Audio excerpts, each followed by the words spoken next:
Kottayam government nursing college ragging കേസിൽ അന്വേഷണം ശക്തമാക്കി പോലീസ്. കൂടുതൽ വിദ്യാർത്ഥികളുടെയും അധ്യാപകരുടെയും മൊഴി രേഖപ്പെടുത്തും. ഹോസ്റ്റലിൽ നടത്തിയ പരിശോധനയിൽ ആയുധങ്ങൾ കണ്ടെത്തി. കോളേജിലേക്ക് അല്പസമയത്തിനകം BJP മാർച്ച് നടത്തും. കൂടുതൽ വിവരങ്ങളുമായി സീനിയർ കറസ്പോണ്ടന്റ് PS വിനയ ചേരുകയാണ്. വിനയ, എന്താണ് മൊഴി രേഖപ്പെടുത്തൽ ഇപ്പോഴും തുടരുകയാണോ? എന്താണ് വിശദാംശങ്ങൾ നൽകാനുള്ളത്?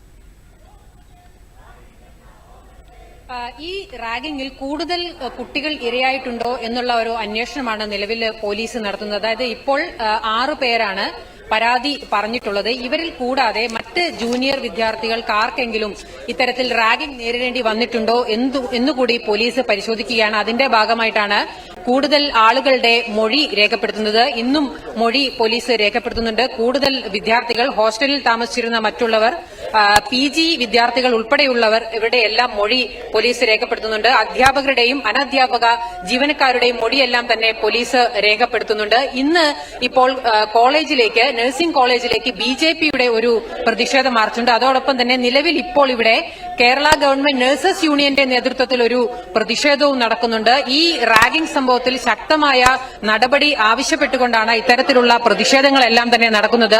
BJP ആവശ്യപ്പെടുന്നത് പ്രിൻസിപ്പലിനെ, ഈ ഹോസ്റ്റലിന്റെ വാർഡൻ പ്രിൻസിപ്പളാണ്, പ്രിൻസിപ്പലിനെയും അതോടൊപ്പം തന്നെ ഹോസ്റ്റലിന്റെ വാർഡൻ അല്ലാതെ തന്നെ ചുമതലയുണ്ടായിരുന്ന അധ്യാപകനായ, ഇന്നലെ സസ്പെൻഷനിലായ ആ അധ്യാപകനെയും കൂടെ പ്രതിപ്പട്ടികയിൽ ഉൾപ്പെടുത്തണമെന്നുള്ള ഒരു ആവശ്യമാണ് BJPക്കുള്ളത്. അത് ആവശ്യപ്പെട്ടുകൊണ്ടാണ് അവരിങ്ങോട്ട് പ്രതിഷേധ മാർച്ച് നടത്തുന്നത്. എന്തായാലും വലിയ രീതിയിൽ തന്നെ ഒരു അന്വേഷണം ഈ കേസിൽ നടത്തി ശക്തമായ ഒരു രീതിയിലേക്ക് ഈ കേസിനെ കൊണ്ടുപോകാൻ, പ്രതികൾക്ക് പൂർണ്ണമായ രീതിയിൽ തന്നെ ശിക്ഷ ലഭിക്കുന്ന രീതിയിലേക്ക് കേസിനെ കൊണ്ടുപോകാനുള്ള ഒരു രീതി തന്നെയാണ് പോലീസ് ഈ എടുത്തിരിക്കുന്ന നിലപാട്. ആ കാര്യത്തിന് വേണ്ടിയിട്ട് തന്നെയാണ് ഇത്തരത്തിൽ കൂടുതൽ ആളുകളുടെ മൊഴി രേഖപ്പെടുത്തുകയും അതോടൊപ്പം തന്നെ മറ്റ് കാര്യങ്ങളും കൂടി പോലീസ് പരിശോധിക്കുന്നത്. ഹോസ്റ്റലിലെല്ലാം തന്നെ പോലീസ് പരിശോധന നടത്തിയിരുന്നു. പരിശോധന നടത്തിയപ്പോൾ ആയുധങ്ങൾ, അതായത് ഇവരെ ഉപദ്രവിക്കാനായി ഈ സീനിയർ വിദ്യാർത്ഥികൾ ഉപയോഗിച്ചിരുന്ന ആയുധങ്ങളായ കോമ്പസ് ഉൾപ്പെടെയുള്ളവയെല്ലാം തന്നെ ഈ പരിശോധനയിൽ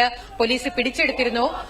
ആ ഒരു സാഹചര്യത്തിൽ കൂടുതൽ ആളുകളെ ചോദ്യം ചെയ്തുകൊണ്ട് നേരത്തെ ഏതെങ്കിലും കുട്ടികൾ ഇത്തരത്തിൽ പീഡനത്തിന് ഇരയായിട്ടുണ്ടോ, റാഗിങ്ങിന് ഇരയായിട്ടുണ്ടോ എന്നുള്ള കാര്യങ്ങളെല്ലാം തന്നെയാണ് ഇപ്പോൾ പോലീസ് പരിശോധിച്ചുകൊണ്ടിരിക്കുന്നത്.